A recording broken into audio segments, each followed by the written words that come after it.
All right, good evening.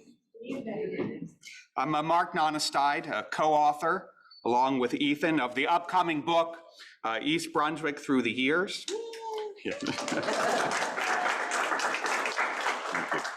So while the book certainly, whoa, it's good we get that out of the way now, right? Instead of halfway through. All right, very well. While the book looks at East Brunswick through all the years, through all the time periods, it's really the post-war years that is the emphasis. And of course, that's a time period of great change in East Brunswick Township. It's a time of transition when we go from a rural landscape to one of suburbia and then some. And it's really a time that Ethan has championed with his research in helping to tell that story, in looking for photographs, documents, and talking with people, oral history, to bring that story to light. In addition to being the co-author of this upcoming book, Ethan has been a resident of East Brunswick for most of his life. He's worked for Middlesex County for the Division of History and Historic Preservation, helping to catalog and scan artifacts and documents and get them accessible online so the public can enjoy them. He's best known for sharing many of these historic images on the various Facebook groups and other social media platforms. And he's also written numerous local history articles for Tap into East Brunswick. So it gives me great honor to introduce tonight's speaker, Ethan Reiss.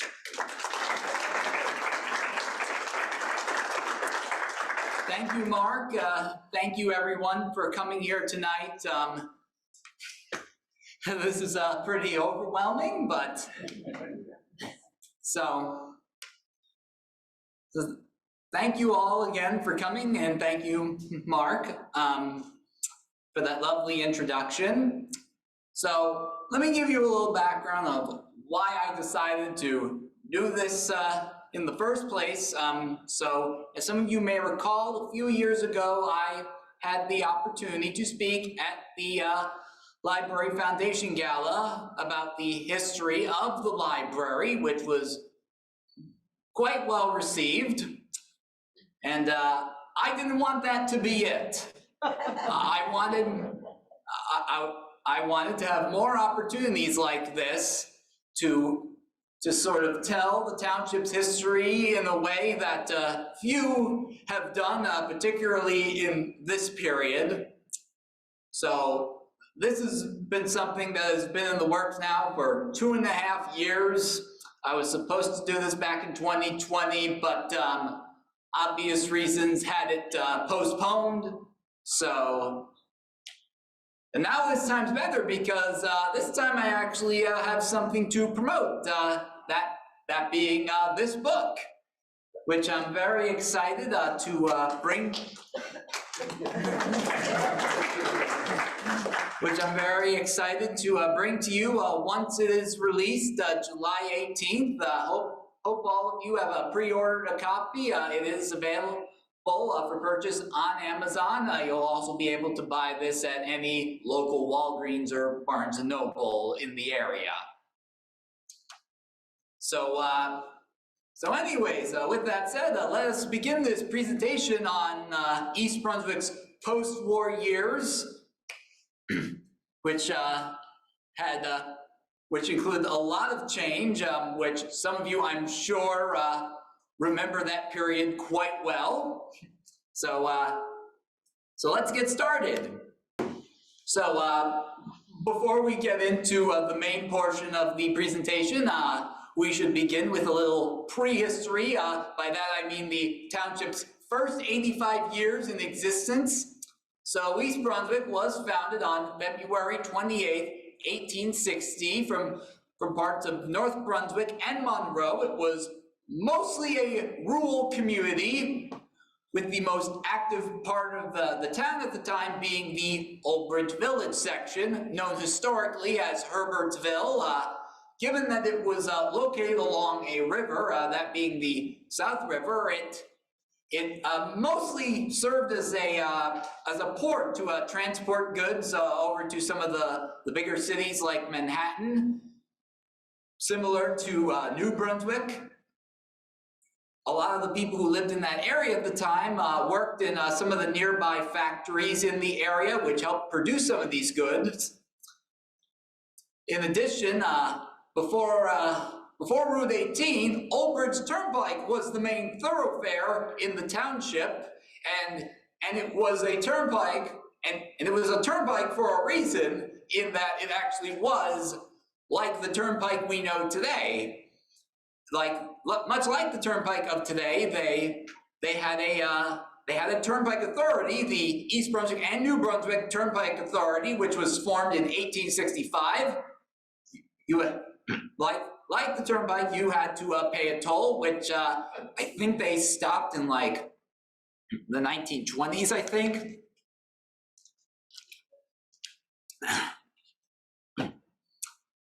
Other than that, though, the township was mostly potato, apple, dairy, and chicken farms. In fact, I believe East Brunswick was one of the largest suppliers of potatoes in the state at one point. So, 1945, World War II ends. Over 500 residents returned home from serving overseas. 12 of them, unfortunately, did not make it back alive. Their names are honored on this plaque, which you can see in the War Room in the East Brunswick Museum. And in response to the dedication that these 500 plus residents did in trying to fight for our country, they erected this monument right here. The Honor Roll Monument. This monument stood at the triangle at the intersection of Riders Lane and Milltown Road. For any of you that has no memory of this, you're not alone.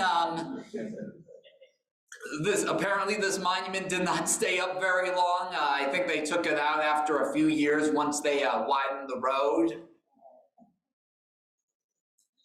And I'm not sure or what happened to that monument afterwards. So how did the township respond to these returning veterans? Well, in 1946, the AMVETS organization was founded by Mayor Charles Sullivan. They had their own little building on Prigmore Street, which you can see in the picture on the left. The AMVETS was an organization founded by World War II veterans. There are many of these across the country, and the purpose was to serve the greater good for these veterans and their needs. And like the veterans of today, they were in need of affordable housing. And so in 1949, these apartments that you see on the right were constructed. These were the Victory Garden apartments. These were built off of Milltown Road. You know how much rent was at the time? $45. And these apartments are still up today. There was a plaque that they had at one point, but apparently it's not there anymore.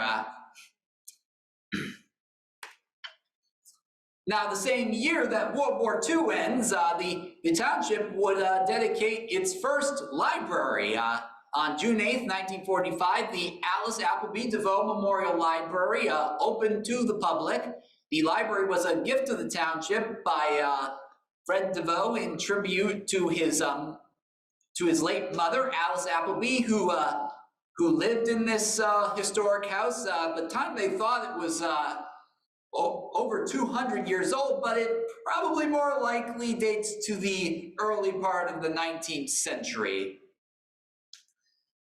This library would eventually become a branch for the East Brunswick Public Library in 1966 and would remain so until its closure in 1981.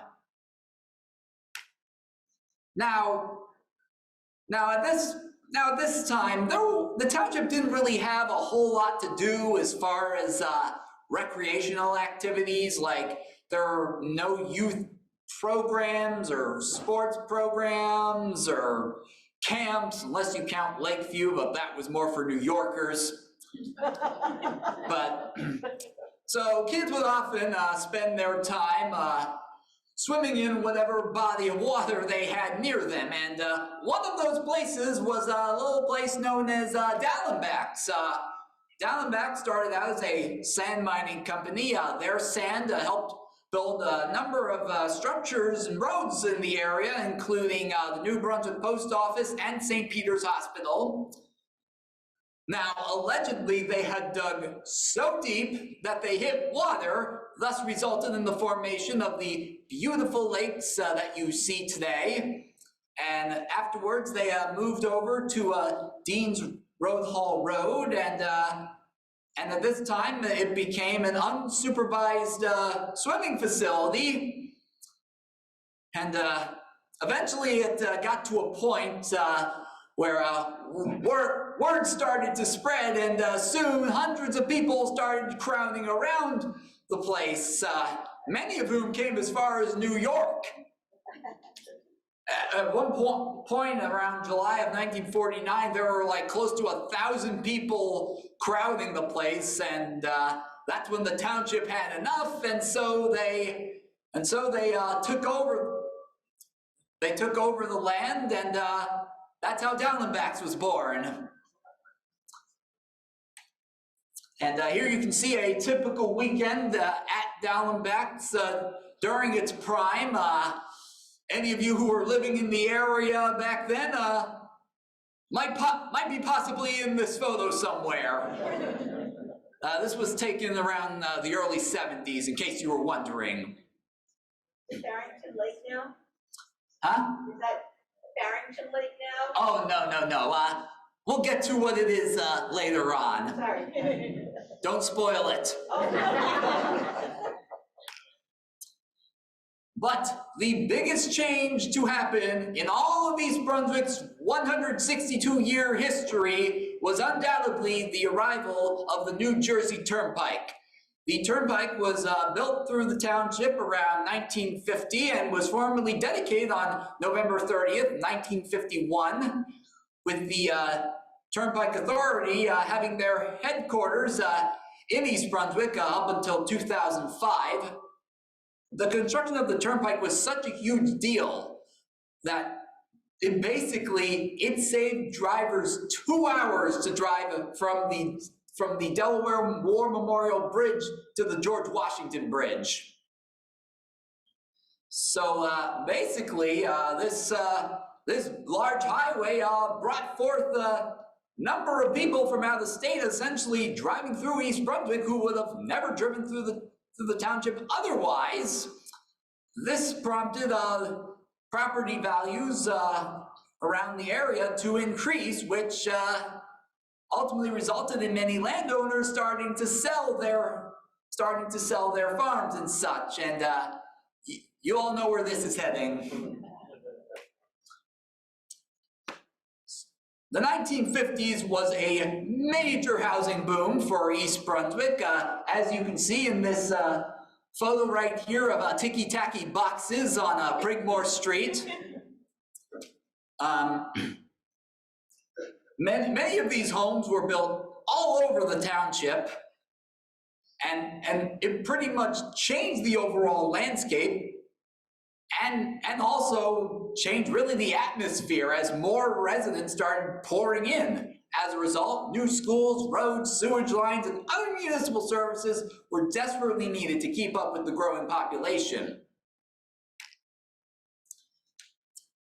This began what then Superintendent of Schools Murray Civic dubbed as the fourth era of the East Brunswick Public Schools. Civic pushed the concept of neighborhood schools for schools to be built in some of the larger neighborhoods in East Brunswick. Up until this point, there were 5 schools in East Brunswick. Those schools being Crandall, Weston's Mill, Wade, Weber, and McGinnis. The problem with some of these facilities was, given how small they were compared to some of the modern schools that have been built, but also with what little land they had, so it made expanding upon these schools impossible when it was desperately needed. So eventually, by 1950, the first new school in more than 20 years would be dedicated, that being Central School.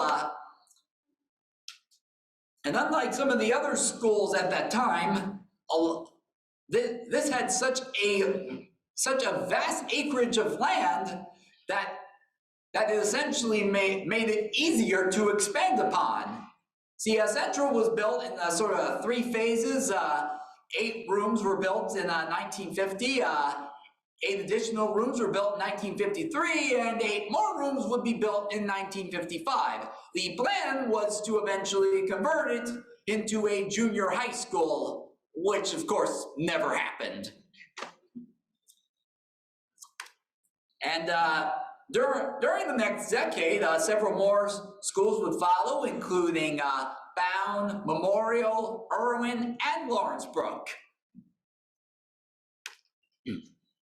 As mentioned previously, with a growing population, new services were needed. In 1952, the rescue squad was formed inside the AMVETS hall. It started out with just 12 members, but that number would grow, and within a few years, they secured funds to build their own facility on Pringmore Street, which I'm sure some of you unfortunately know the fate of that building.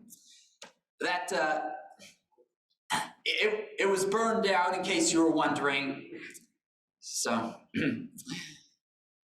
that same year, East Brunswick would launch its 3rd fire company, that being Brookview Fire Company, in response to the growing number of residents living in the west side of town. And in 1954, for about 5 months under then Mayor Charles Skipnis, the East Brunswick Police Force was briefly made as a full-time force before it was demoted back to part-time under Mayor Lewis May, citing economic reasons. But this would not last long. Now, when one thinks of East Brunswick, I'm sure one thing that crosses your mind is obviously Route 18. As I mentioned before, did I mention it? But it was constructed in 1931 as then Route S28. And by the 1950s, shopping centers and restaurants began popping up along the highway. The first shopping center that was built was the shopping center you see at top, the Windsor Park Shopping Center. That's the one on the Racetrack Road and Route 18. It's still there. And then a few years later, they built the one you see below, the Grand Union Shopping Center. That was the one where Myers Toy Store was. And pretty soon you got Two Guys, the drive-in theater, and then the Mid-State Mall, which was pretty much the big one. I think it was actually one of the largest shopping centers along the East Coast at the time. I think.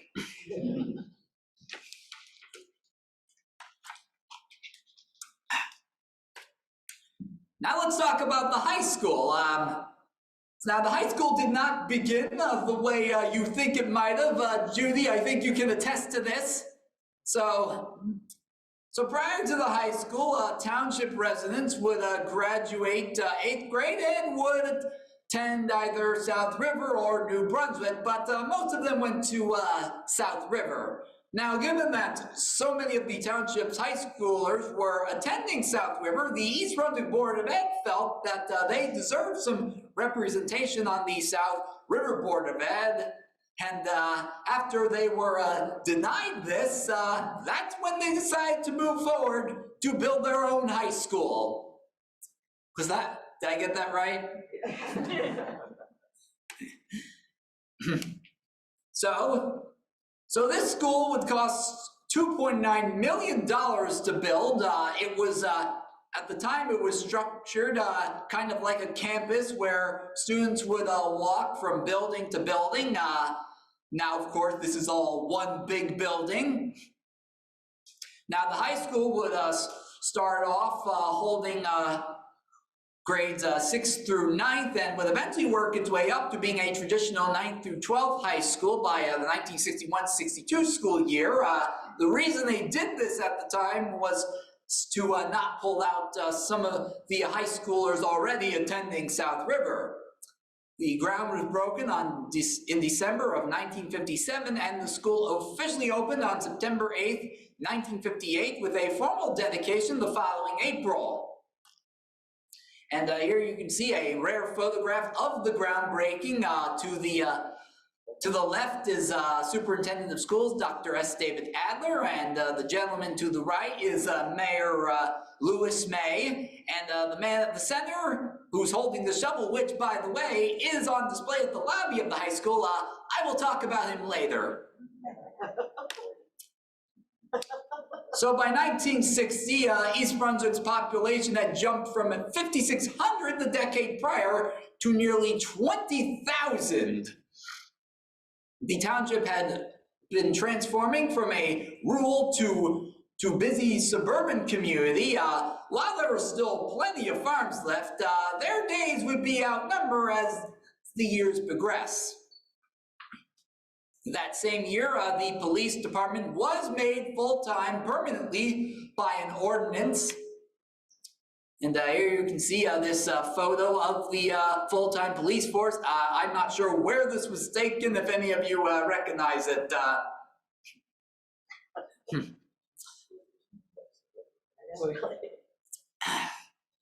Also, something else big happened that year, but I will discuss that later.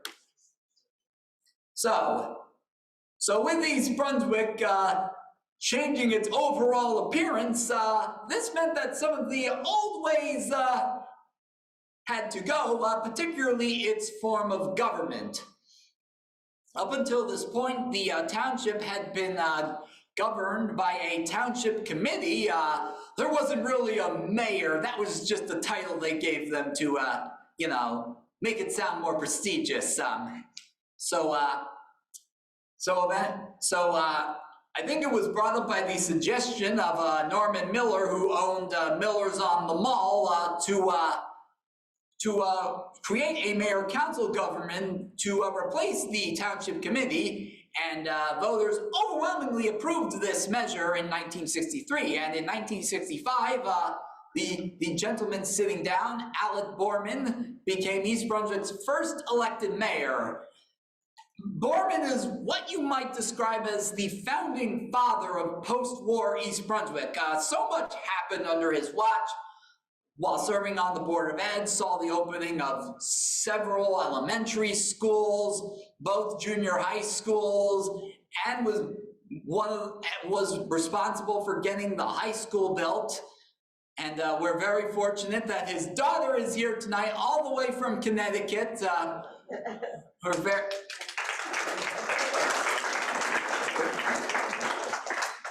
We're very happy to have you here, and we're incredibly grateful for your father's legacy and what he has done for the township, and it is certainly not forgotten.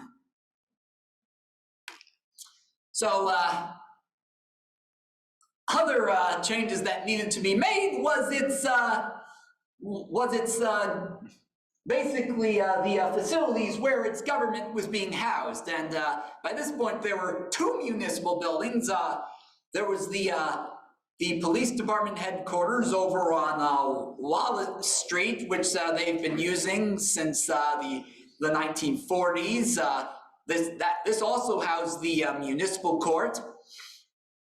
Plus, there was the former Weston's Mill School building on Route 18, which was housing the tax, health, and other municipal services in the township. And these facilities were not seen as adequate for the time, and they knew they needed something more modern for the 20th century. And that's a picture of the other municipal building housed the old Weston's Mill Schools with Mayor Borman standing in front of it. That building has since been burned down, unfortunately. And I think there's now an office complex there. But luckily by 1964, plans were set in place for a civic center complex to be built on the site of the Guitars farm. This complex would cost $1.8 million to build. In the original plans, called for a theater art gallery and Board of Education offices, which ultimately didn't end up happening. This complex would be built in 2 phases, with the Municipal Building and Police Department to come first, and then the other facilities, including the library, would be built by 1975. Hold on.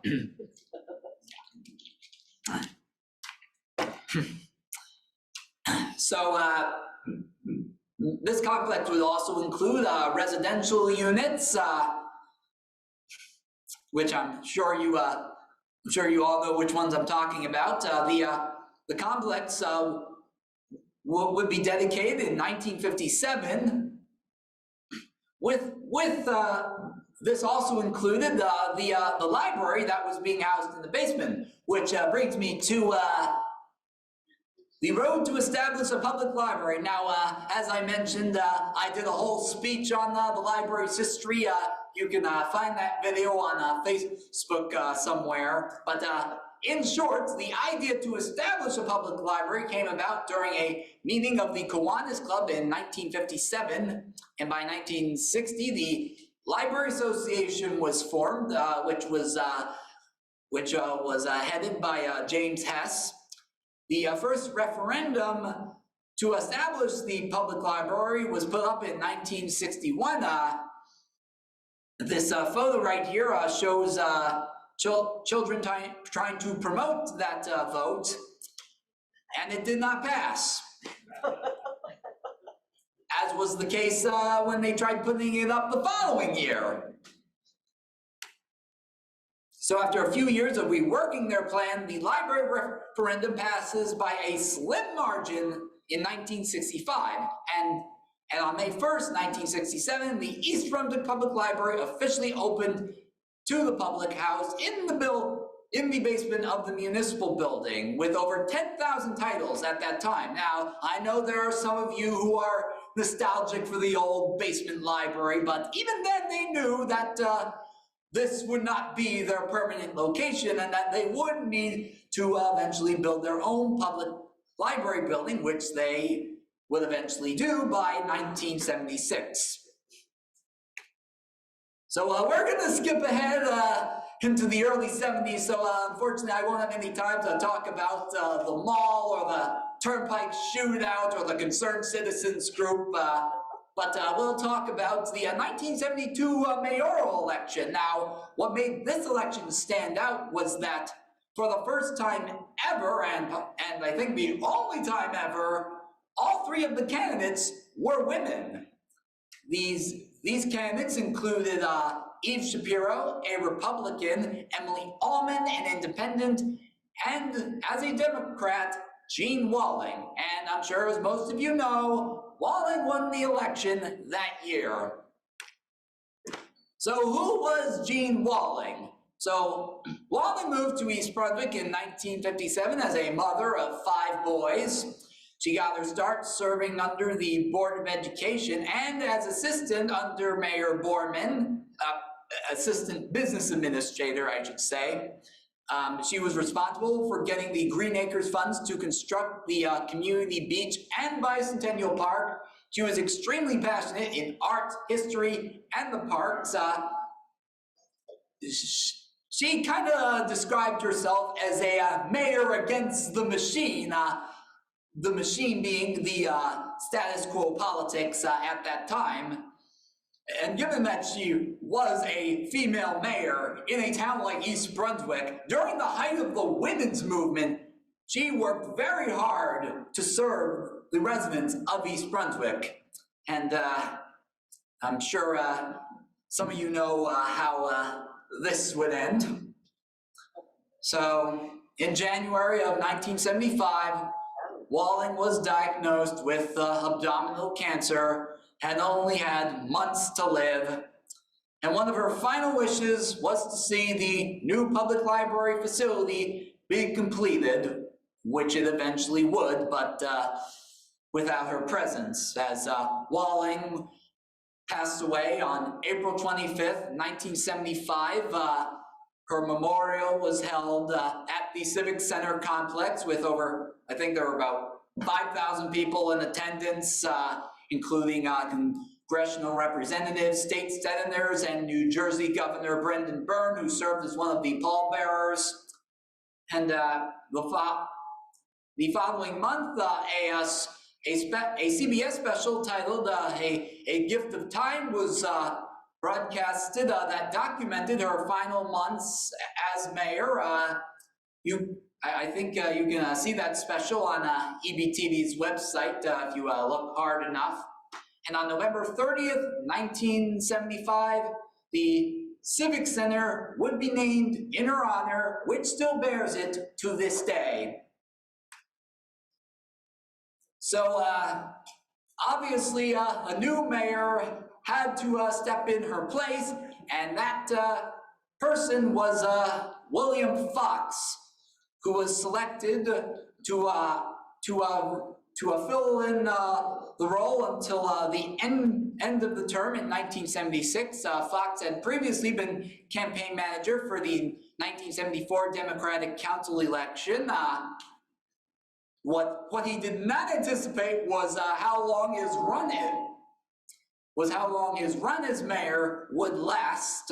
He would end up becoming East Brunswick's longest serving mayor from 1975 until the end of 1988. And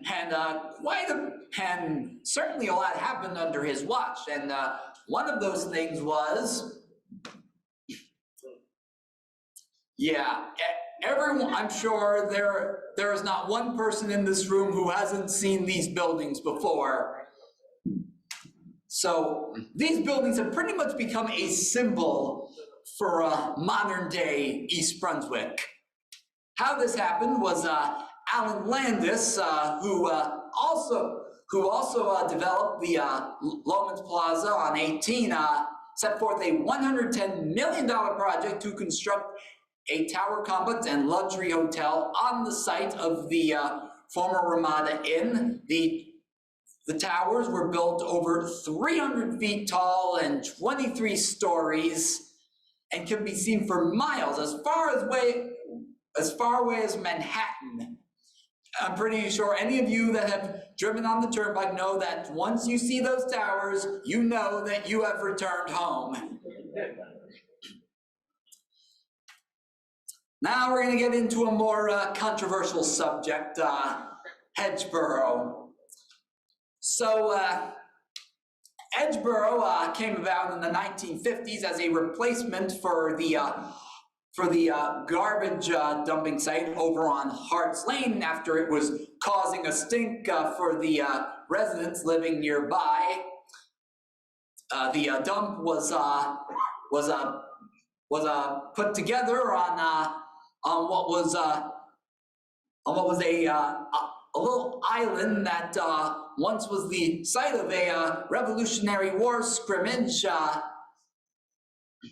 So who knows what history was not able to be uncovered prior to this facility. I know there had been excavations done prior. You'll see one of those excavations in the book. But basically, the site operated without any real issue until the early 1980s, where after several garbage dumping sites shut down as a result of various environmental policies, all the garbage trucks were essentially rerouted to Edgeboro, creating a massive garbage crisis for the township. At its peak, there were more than 1,500 trucks coming in and out of the dump daily. And unfortunately, the crisis would culminate into tragedy when In May of 1987, over the course of 1 week, 6 people were killed by dump trucks, among them including a family of 5 where a 5-month-old girl just barely survived. You can imagine just how heartbreaking that is, you know, to have to, deal with something like this. So the township afterwards held a vigil and wanted to call for an end to the massive dumping at the site. So, how did the crisis resolve? Well, eventually the county ended up taking over the landfill and limited out-of-county garbage dumping. By 1993, the original section of Edgeboro had shut down as it could not accept any more garbage and was moved over to an unused site. And then by 2011, as an attempt to be environmentally efficient, they started to install solar panels. To this day, Edgeboro remains a very controversial subject matter. How long this site will continue to last is anyone's guess. I mean, many thought that they wouldn't be able to dump any more garbage there by this point, but that is clearly not the case. So, so this is something that that's, yeah, it is what it is. I'm no expert on the subject matter, forgive me. So let's go into something more lighter, the community beach. So by the late 1980s, the community beach started to experience a decline in membership due to changing demographics. As a result, the place started to lose money. So the township had to devise a plan to revitalize the place, not only keep it going, but to also make it more attractive to the youth. And interestingly enough, this is not the first time that such a plan came forward, as I will show you. These were plans that were drawn up back in 1974 in an attempt to convert the community beach into a concrete swimming facilities. As you can see by these designs, they clearly wanted to make it more like one of those private swim clubs like Country Swim, but cheaper, obviously. But obviously, this was way ahead of its time, and residents were simply not ready for a place like this, as much as some desperately wanted the place to be revitalized. So eventually it was decided to convert the old community beach into a blue water aquatic center. Construction for this project would cost $1.9 million to build and would be the first municipal run water park in the state of New Jersey. Like, you have to understand how big a deal a place like this was. I mean, prior to then, like, water parks were generally reserved for like resorts. In fact, interestingly enough, the architecting firm who designed Crystal Springs also did Blizzard Beach and Typhoon Lagoon at Walt Disney World. So they clearly hired the best for this. So on July 4th, 1994, Crystal Springs Family Aquatic Center opened to the public, and it still remains a popular destination for families to this day.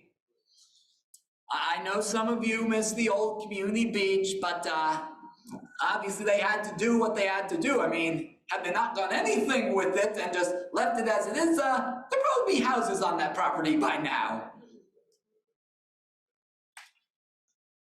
So now going into the 21st century, East Brunswick continues to face numerous challenges, particularly over on the Route 18 corridor, where many big box brand store names have begun to shutter in the age of online shopping, only worsened by the COVID-19 pandemic. Speaking of which, that pandemic sent many longtime families to start selling their homes, including my parents.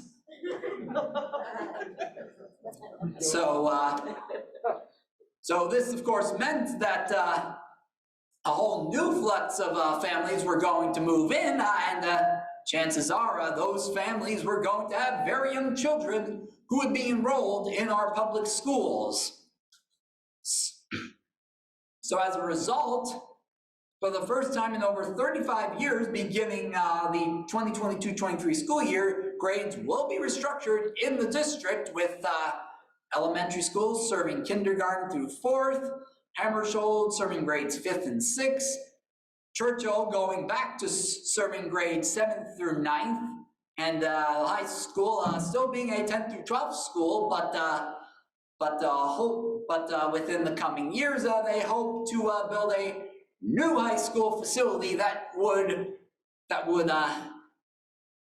could hold grades 9 through 12 like a traditional high school should. So going back to Route 18, to revitalize the more blighted sections along the highway, a redevelopment commission was formed. Plans include to transform the old Gap and Loman Plaza shopping centers into a livable community mixed with retail and municipality. And some of you probably know construction is currently underway at the former Hostess factory site to build condominiums and an ice skating rink. And with all this, with all these new developments coming in, it's always important to remember just how we got to this point, which brings me to the history of East Brunswick history.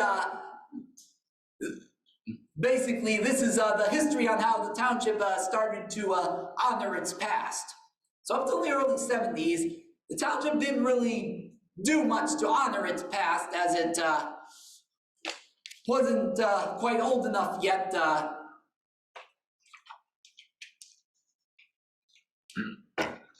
for anyone to truly care. But the first time the township truly did honor its past was the Centennial. In 1960, the township celebrated its 100th anniversary with a week-long celebration of various events, including a carnival, historic displays, galas, and numerous contests, including a bake-off and a pageant showing the town when it was occupied by the Lenape Indians all the way to the present day. And in addition, a Centennial booklet was put together showcasing the town's past and present. This right here, this may very well be this may very well be the first East Brunswick book put together. This book has a number of images here. On a second, I want to get to the good stuff.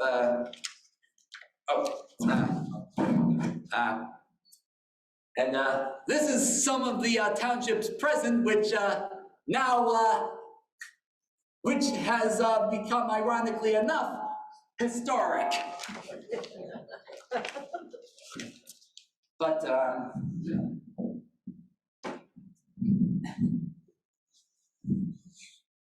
so in addition, a time capsule was put together to be buried at the future Municipal Buildings site. The capsule included various pamphlets, booklets, buttons, photographs, and a little short film that was put together by the Lions Club showcasing how the township was at that time.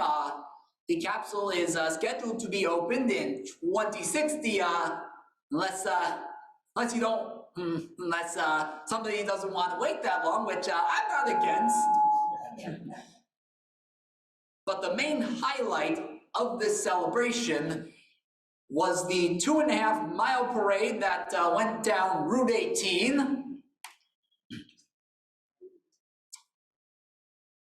There are hundreds of participants and thousands of spectators that line the highway for a celebration that I don't think has ever really been topped to this day.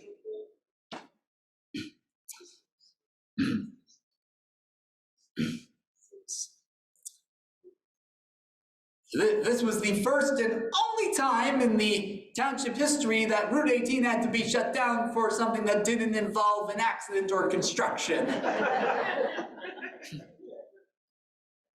But yeah, after that, township didn't really do much to honor its past. That was until by the early 1970s, as more of East Brunswick started to become developed, concern arose of what was being lost. And it was around this time a concerned citizen group was formed, and they had their sights set on a historic home over on Schoolhouse Lane that was built around the 18th century, known as the Lilac House. The house was being threatened demolition by the Turnpike Authority. Despite efforts to save the home, the historic structure was mysteriously torched and left in ruins, leaving the house completely unsalvageable. In response to this, in 1972, the East Brunswick Historical Society was founded, among its founders being Ann Alvarez, who we have here tonight. And we're very grateful for the work you've done over the past 50 years, preserving the township's history. So once the Historical Society was formed, they put together a list of about 60 historical sites of interest, and 40 of those sites were in the Old Bridge section of town, the oldest section of East Brunswick. This interest prompted the founding of the Village of Old Bridge Community Group, and then around 1975, the Old Bridge Village Fair started. As you can see in these photographs, highlighting the fair over the years. This annual event went on for over 30 years. Only having been brought back just recently under the Arts Coalition's Harvest Festival, which we hope that too will become an annual tradition. So, in 1976, the group successfully got the Village of Old Bridge on the National Registry of Historic Places, ensuring that the historic integrity of the village would be preserved. It was also around this time that Madison became Old Bridge, and for a while the township had an official township historian until they got rid of that position.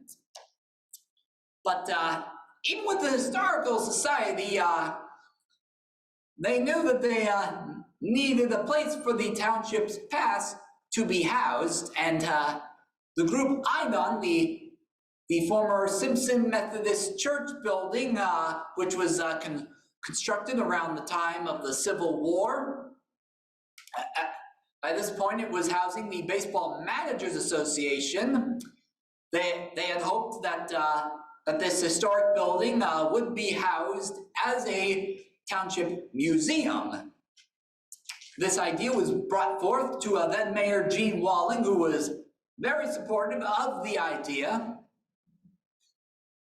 And in 1978, the East Brunswick Museum Corporation was founded, and on September 27th, 1980, the museum officially opened to the public, where Many of the original items on exhibition were on loan from the Trenton State and Newark museums. And over time, they would build their own collection, and boy, what a collection they have built in the past 40 plus years. With the opening of this museum,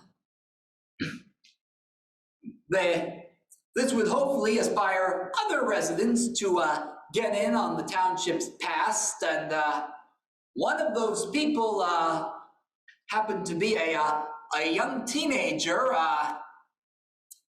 This gentleman here,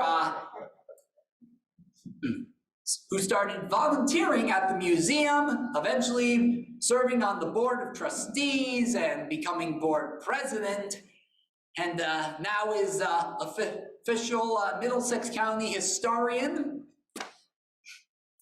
And through his work, he put together this book right over here, the first East Brunswick Images of America book, which was published back in 1999. This was the first East Brunswick book put together to be published on a national scale, in that you could actually buy this in stores, and I'm pretty sure you can still buy it in stores to this day. And like the museum, this book would too hopefully inspire others to get in on the town's past. And one of those people who was inspired was a then 9-year-old kid who, after going on a trip to the museum from Wanstoffer Elementary School, on a tour led by this guy,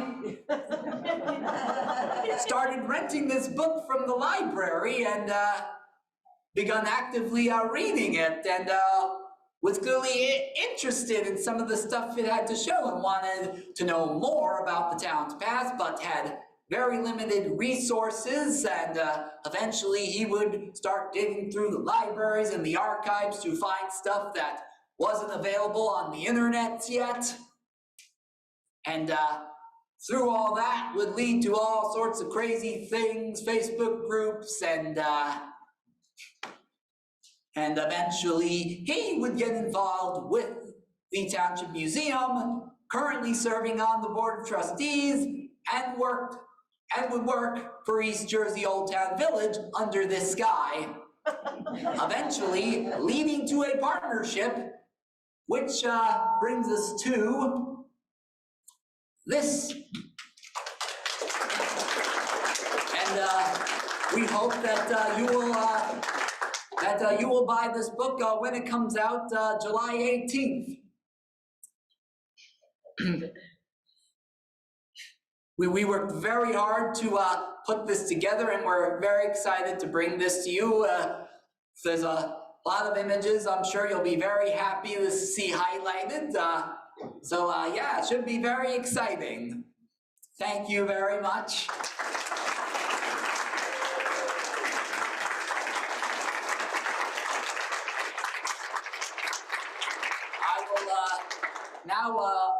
I will now take this time to open up for questions.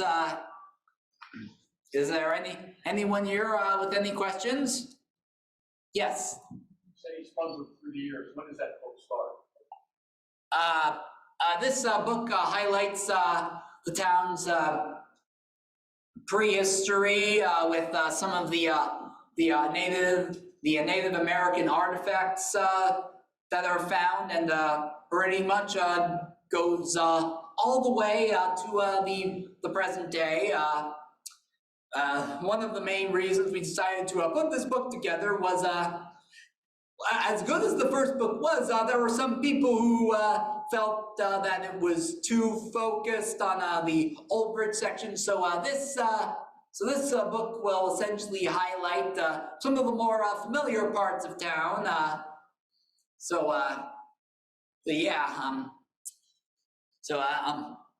hopefully you'll enjoy it when it comes out. Yes. Did you say that there was a Revolutionary War scrimmage in East Brunswick? Where exactly? On Bennett's Island, where Edgeboro landfill currently is. Ann here has been studying this for like 50 years now, so she knows quite a bit about it. Yes. How long did it take you to, from start to finish on this book? How long of, how many? Do you mean like putting together the book, or when we were contacted to do the book? When you started, all right, sit down, let's start. We started around I think we started very early 2021. Oh, okay. So. I can't wait. You do a great job on the website. Oh, thank you. I appreciate it. We have an online question. What were the spoons and bison?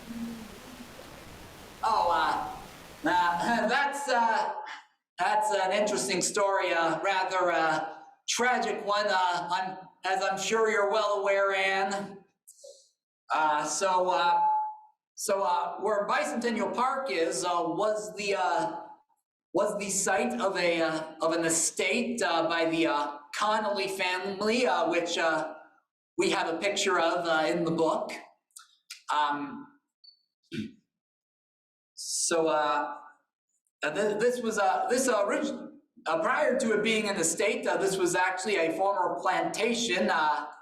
The Connollys bought it around the late 19th century and made it their summer home for many years. And then by the early 70s, the property was left abandoned. The brick building that's still up was being used as a children's shelter at some point. So once the plans were put in place to build Bicentennial Park, they wanted to save one of the homes on the property. However, there was another house or structure on the property that had to be torn down, and guess what ended up happening? They tore down the one that they weren't supposed to tear down. Yeah, that was not good. I think after that incident, he was driven to the mayor's office to be promptly fired. So that's where those stone structures come from. Any other questions? Oh, yes. Tell me your favorite story about the mall. Any story about the mall? What do you mean by interesting? What used to be there? What was the... Oh, okay. Now I see where you're going with this. That was actually the old Ostrowski farm. It was, I think the guy who owned the place would shoot after some of the kids that were picking berries off the site. But yeah, that's the best I got. Yes. Is there any information in the book about the racetrack road? Was it true that it was a racetrack? Yes, there was. It was. We actually do have a picture of one of the trophies from that facility. The place was called the Middlesex County Driving Park. I think that was the name of it. It opened up around I think 1893. Any of you know the long office building on our racetrack road? There's like a long office type building. Looks kind of old. Any of you know what I'm talking about? Yes. That that was originally the headquarters for the racetrack. So that's really all that remains from that facility. But it didn't really last long. I think it went out by the 1900s. Yes. Did I hear true that one of the McDonald's we have here is one of the first in the? Yes, it is true. We were allegedly the first McDonald's. There's some discrepancy because there was an article that claimed that Cherry Hills McDonald's was the first to open, which they dated in 1960. However, by that point, both East Brunswick and Edison's McDonald's had already opened, and there was also an article, I think, in the Home News that claimed that restaurant was only the second to open in the state. However, I got a comment from one of the descendants of the property owners whose family owned the land that was sold to the McDonald's Corporation, and apparently on the form, which unfortunately have now been shredded, that site was listed as NJ1, meaning that was in fact the first McDonald's to open in New Jersey. And that's the one on Racetrack. Yes, and the East Brunswick Museum actually has some of the some of the original tiles from that McDonald's. Wow. If any of you are willing would like to see that. So we have an online question. Do you have any information about the former hotel and golf course in Lawrenceburg near the current Turnpike entrance? Now, I actually did a whole article on the Lawrenceburg Country Club, but basically, in short, that site was constructed around the late 1920s.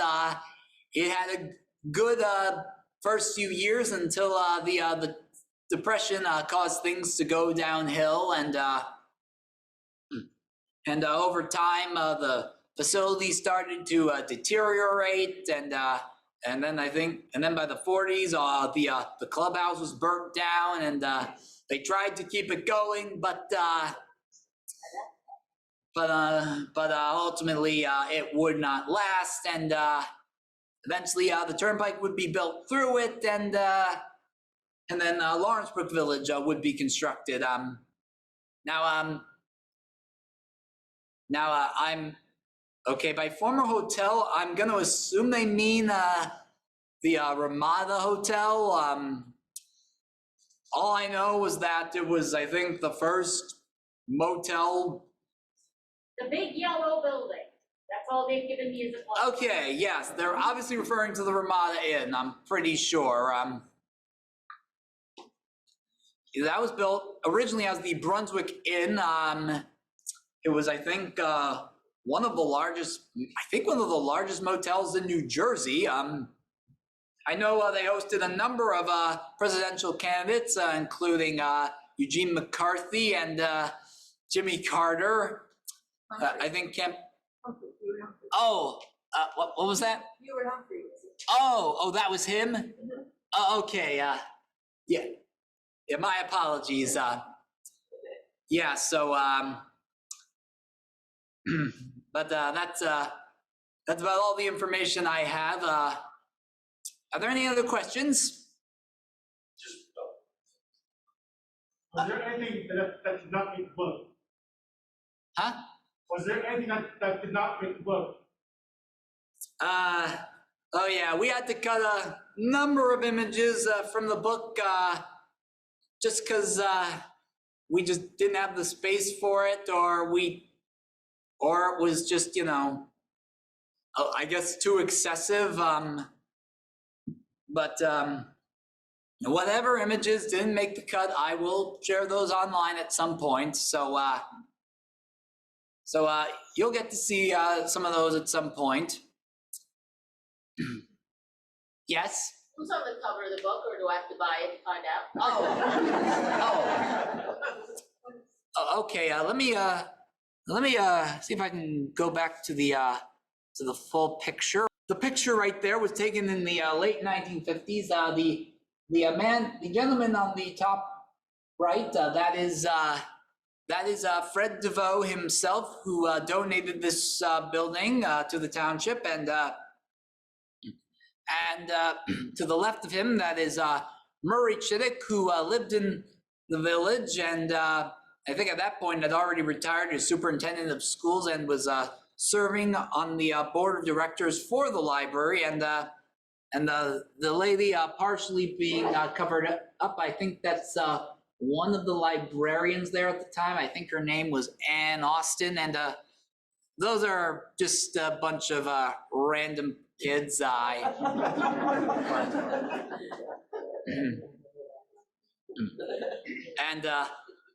I have no idea what happened to that sign.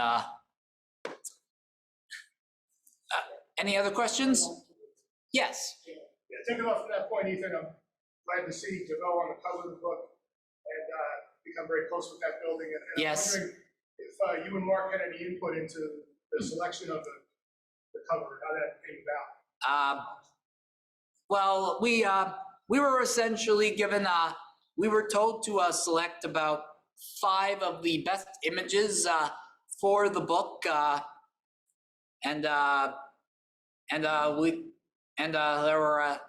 there were a lot of good ones, but we felt that this was the best one, just because we like the shot, and yeah, it's probably one of the best pictures in the book, just because the DeVoe Library was such an important part of East Brunswick. Were you aware, Judy? Were you aware that your mom was on the board of trustees? Well, apparently she was, because I know there's a picture of the library board of trustees, and your mom apparently was one of them. I think this was before you were born, so I don't know if this ever came up, but apparently your mom was on the board of directors at one point. So.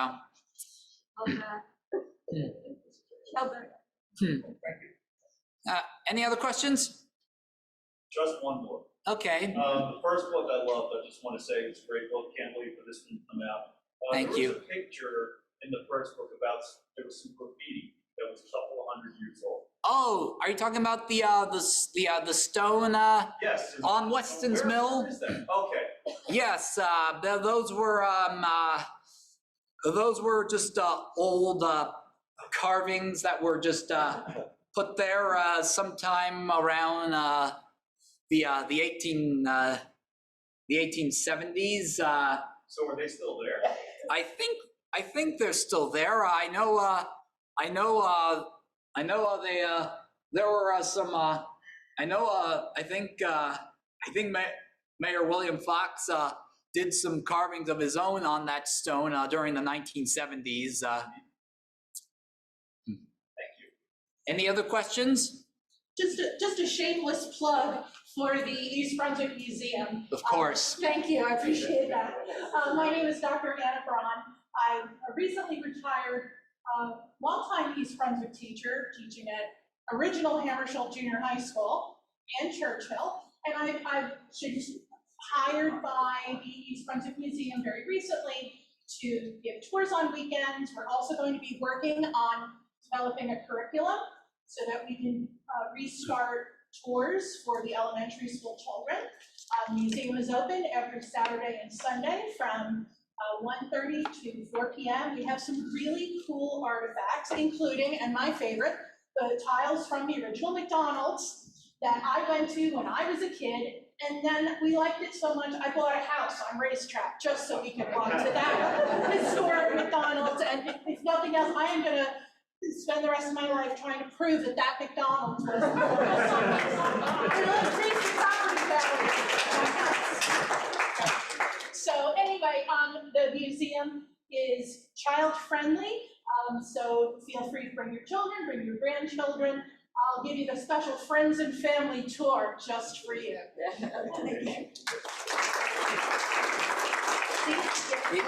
Thank you for that. Sorry, I just heard another question. Where is the museum? One of the best hidden gems in the town. It's in the historic section of Old Bridge on 16 Maple Street. Thank you. Thank you for that. Yes, what she said, if you haven't come visit the East Brunswick Museum, we're open Saturdays and Sundays from 1:30 to 4.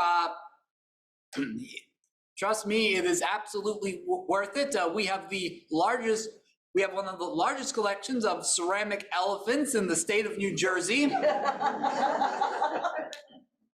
So feel free to check that out. So any more questions? Sorry, didn't mean to take over here. Another question. The museum is located behind the Appleby Library. So if you know where that is on Old Bridge Turnpike, it's kind of catty corner behind that. And we hope that we will eventually be able to reopen this building for tours at some point. It's something that's been 40 years long overdue. Yes.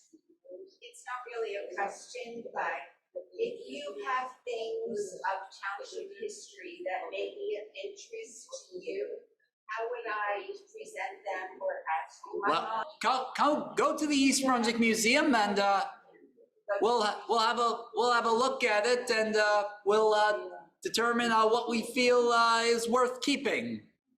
All right. I think that about wraps it up. So